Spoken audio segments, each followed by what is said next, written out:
Yo, what up, guys? Today we're going to be talking about some of my controversial opinions, specifically regarding PlayStation and their games. The past few years of PlayStation exclusives have been pretty disappointing, honestly. There's so little innovation in them, it actually surprises me how popular they truly are. Before I really dig my teeth into this, let me just say that the major PS games I'm talking about are God of War, Spider-Man, Ghost of Tsushima.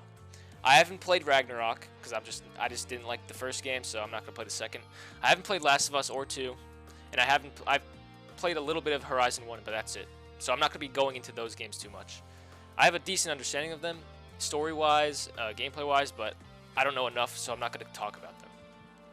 Of the three that I have played, God of War 2018, Spider-Man, and Ghost of Tsushima, I would rank them the following: Ghost, Spider-Man, God of War.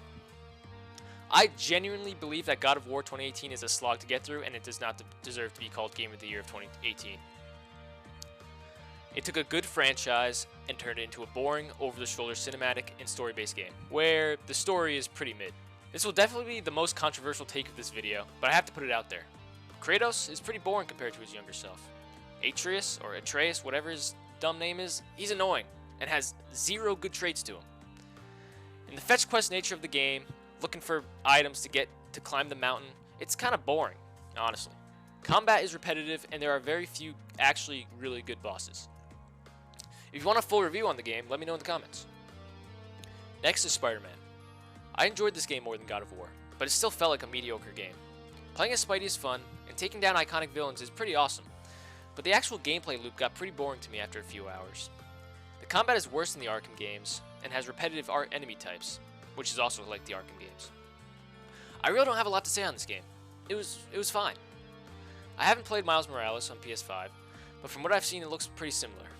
With that in mind, I think Spider-Man 2 for the PS5 looks even more of the same. This is great for fans of the first game, but for me, seeing that gameplay segment from the PlayStation Showcase a few weeks ago, I was disappointed by it. It just looks fine still, which is better than looking bad, but not enough to get my money. Lastly is Ghost of Tsushima. I will say, I actually really enjoyed this game. The world is beautiful, the combat is pretty cool, there are plenty of things to find around the map. My major problem with the game is the story and how the gameplay doesn't work well with it. In the game, you can choose two different playstyles. One is the honorable samurai route, where you fight your enemies face to face, boldly charging up to a camp and challenging the enemy. This is the path that I usually chose when I was playing the game.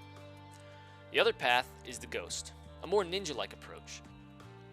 Stealth and poison are commonly used with this playstyle. By itself, the two of them work great. However, there is no impact on the actual story. If I chose to be honorable, the story has moments where I am stealthy and use underhanded tactics. The game contradicts itself. A system where the game tracked your actions, like combat kills versus stealth kills, would have gone a long way to actually see the impact you are having on the world and the character you play.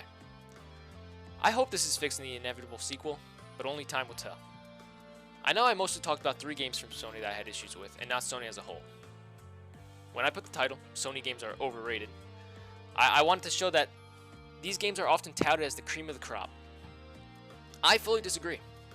Call me a Nintendo fanboy or whatever, but not one of these games took a risk to innovate. Oh look, a game about the most popular superhero in the world.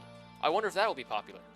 Oh look, a follow-up to a successful franchise that takes out any of the unique aspects and changes it to a generic, over-the-shoulder action game.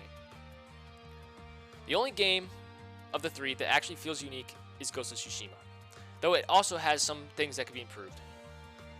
In the end though, Sony games are at the top, rivaled only by Nintendo and a select few third parties.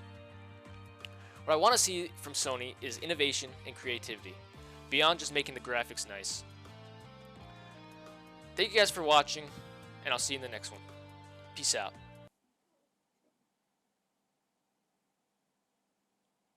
Still better than Xbox though.